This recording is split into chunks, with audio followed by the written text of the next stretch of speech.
Either और के अंदर जो नई चीज़ें एक्सट्रैक्ट हो गई है वो कॉम्प्लीमेंट्री पेयर सब दे दिए गए हैं। तो इसके ऊपर अपन चर्चा करेंगे, लेकिन उससे पहले ये कि एक्चुअल में होता है क्या है, किस तरीके से वर्क करेगा आइदर और केस। यहाँ अगर हम बात करें आइदर और के अंदर, तो मैं आपको एग्जांपल से समझाना चाहूँगा।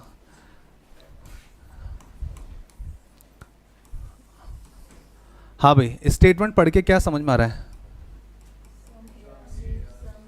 सम ARC सम CRB, अलग से मुझे एक लाइन या लैंग्वेज में लिखने की आवश्यकता नहीं है, आपका अब कंक्लूजन दिए जा रहे हैं।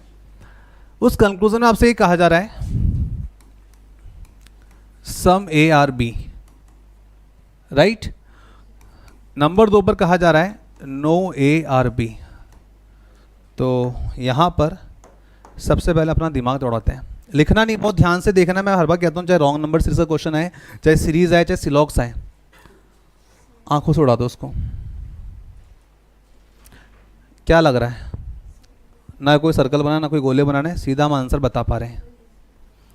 भाई ए और बी की बात चल रही, दोनों ही जगह है। ए और बी का डायरेक्टली कोई लिंक ही नहीं है, इसकी बाउंड्री इधर ही समाप्त हो रही है, यहाँ समाप्त हो रही है, ये एक दूसरे को जानते ही नहीं है। इसका मतलब एक दूसरे के अननोन एलिमेंट्स, नॉट फॉलो। अब जिसने भी बोला कि दोनों गलत हैं, तो भैया याद रखिए गलत नहीं है, CND के एग्जाम्पल हैं।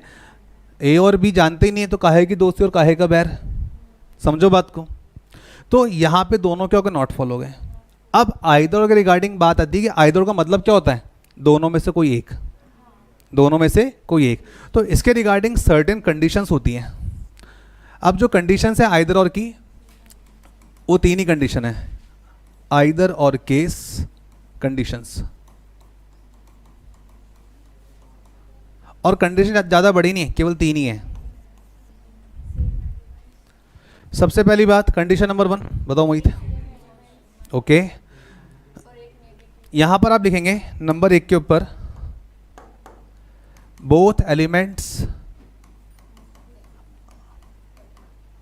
Elements are same in both conclusion या इन 2 कंक्लूजन्स।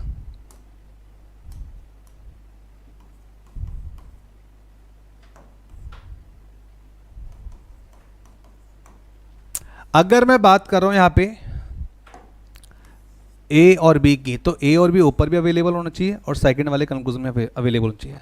तो ए और बी वो 2 एलिमेंट्स हो गए। याद रखिएगा कई जगह पर, कई किताबों में इसको अलग अलग तरीके से परिभाषित किया गया है, और वहाँ पर जो बोला गया है वो ये बोला गया है, एलिमेंट्स को कई जगह पर बोलते हैं सब्जेक्ट। पहले नंबर पर जो आ रहा है उसको सब्जेक्ट मान लेते हैं, बाद में जो आ रहा है उसको ऑब्जेक्ट, यानी कि ऑब्जेक्ट का सिनोनिम प्रेडिकेट भी होता है। जब हो सकता है आप हमारे अड्डा की वीडियोस पर देखोगे तो वो आपको एलिमेंट्स नहीं बोलेंगे subject and predicates will be same in both conclusions. या मैं यूँ कहूँ both elements are same in both conclusion या both elements are same in 2 conclusions. अगर बात ऊपर ए और बी की हो रही तो नीचे बात किसकी होनी चाहिए? ए और बी की होनी चाहिए। डजंट मैटर, जहाँ तक पढ़ा कि पहले ए आ रहा है या बाद में ए आ रहा है या बी आ रहा है, उससे कोई फर्क नहीं पड़ेगा, राइट। तो यहाँ पर पहली कंडीशन हमको समझ में आ गई, both elements are same in 2 conclusions या subject and object are same in both conclusion. हर जगह, तो हर जगह आपको ये चीज़ें देखने को मिलेगी। ये फोन सर को देखे आ जाओ। नंबर 2,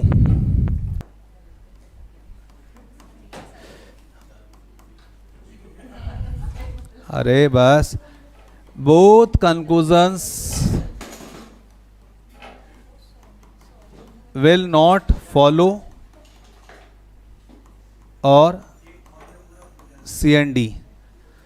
यहाँ क्या बोला जा रहा है? बस मजाक हो गई, दोनों ही कंक्लूजन फॉलो नहीं है, दोनों ही कंक्लूजन फॉलो नहीं होंगे या फिर दोनों CND कैटेगरी के एग्जाम्पल हो।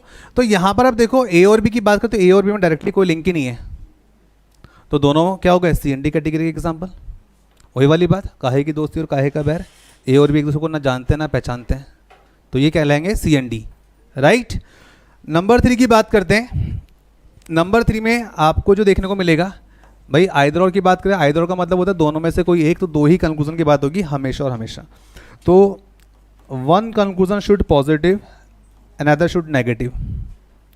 पढ़ने में एक निष्कर्ष पॉजिटिव मिलेगा और दूसरा नेगेटिव मिलेगा। तो यहाँ पर अगर हम रीड करें सम ए आर बी, तो ये सेंस दे रहा है आपको पॉजिटिव। फिर हम रीड करते हैं नो ए आर बी, तो ये सेंस दे रहा हमें नेगेटिव। डजंट मैटर कि ऊपर पहले नो आ जाए और बाद में सम आ जाए, कोई फ़र्क नहीं पड़ेगा। फ़र्क इतना पड़ेगा कि दोनों पॉजिटिव ना हो, दोनों नेगेटिव ना हो। कल किसी ने बोल दिया था कि सर दोनों नेगेटिव जो है आइदर और हैं, ना जी ना, एक पॉजिटिव चाहिए एक नेगेटिव चाहिए। ठीक है बात भाई, दोनों में से कोई एक ही तो बात सही होगी, या तो पॉजिटिव होगा या नेगेटिव होगा। अब यहाँ पर ये तीन कंडीशन साइमल्टेनियसली वर्क करनी चाहिए। साइमल्टेनियसली का मतलब होता है एक साथ। अब यहाँ पर हम देखेंगे तो पहली कंडीशन में क्या बोला, दोनों एलिमेंट सेम होने चाहिए दोनों ही कंक्लूजन में। अगर ऊपर बात ए बी की हो रही तो नीचे बात किसकी होनी चाहिए, ए बी की होनी चाहिए। नंबर 2 पे दोनों नॉट फॉलो या C and D. C and D पढ़ोगे आप कई जगह पर किताबों में अगर देखोगे तो, या नॉट फॉलो पढ़ोगे तो दोनों सी एन डी है या दोनों नॉट फॉलो है। Condition number 2 satisfying. Condition number 3 saying पहला पॉजिटिव होना चाहिए दूसरा नेगेटिव होना चाहिए, या पहला अगर नेगेटिव ऊपर आ गया है तो फिर दूसरा पॉजिटिव होना चाहिए। जब ये तीनों कंडीशन एक साथ होगी तो आप टिक करेंगे आइदर और का ऑप्शन। जो मैक्स टू मैक्स आपके एग्जाम में देखा ऑप्शन नंबर सी पर अवेलेबल होता है। ऑप्शन ए में होता है only first follows, only second follow के लिए ऑप्शन बी, सी के लिए आइदर और होता है, डी के लिए नाइदर नॉर होता है, ई के लिए बोथ होता है। राइट। सो यहाँ पे याद रखेंगे सर अगर केवल 2 कंडीशन सेटिस्फाई हो रही हो सकता है वो 1 2 या 1 3 या 2 3, कोई एक कंडीशन अगर सेटिस्फाई अगर नहीं हुई तो सर क्या करेंगे, तो क्या करेंगे, नाइदर नॉर। आइदर और तभी अप्लाई होगा जब तीनों कंडीशन एक साथ सेटिस्फाई करें, और नाइदर नॉर कहता है कि पहला भी सही नहीं दूसरा भी सही नहीं है।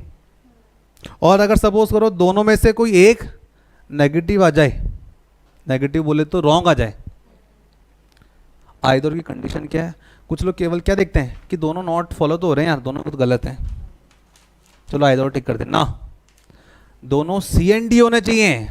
इससे पहले जो मैंने आपसे चर्चा करी वो यही करी थी कि आप भाई ध्यान से देखो यहाँ पे कि सी एन डी और रॉन्ग में डिफरेंस है।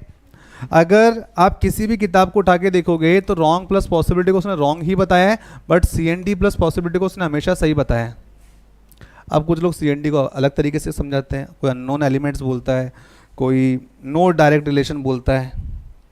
हमको पता है सी एन डी मतलब कैन नॉट डिटरमाइन है, जिसका हिंदी अनुवाद ज्ञात नहीं कर सकते। राइट। चलिए और आगे बढ़ेंगे यहाँ से अपन। तो आइदर के रिगार्डिंग आप एक बात याद रखेंगे, मैंने आपको बोला एक्सेप्शंस आर ऑलवेज एवरीवेयर। अभी लास्ट ईयर की बात है, मुझे इसको पढ़ाते समय एक बात याद आई। दशहरा पिछले साल आया था, इस साल भी आएगा। दशहरा पे क्या होता है, रावण को जलाया जाता है। जब ये मैसेज आया था तो एक बात और मैसेज आई थी कि कोई मतलब कहीं किसी जगह ऐसा भी होता है जहाँ पर रावण की पूजा होती है, उसे जलाया नहीं जाता। ये आपको पता है, बिल्कुल जोधपुर में भी होती है। राइट। और उसके बाद एक मैसेज और आया था जो बहुत सर्कुलेट हो रहा था कि हर घर में एक रावण पाया जाता है।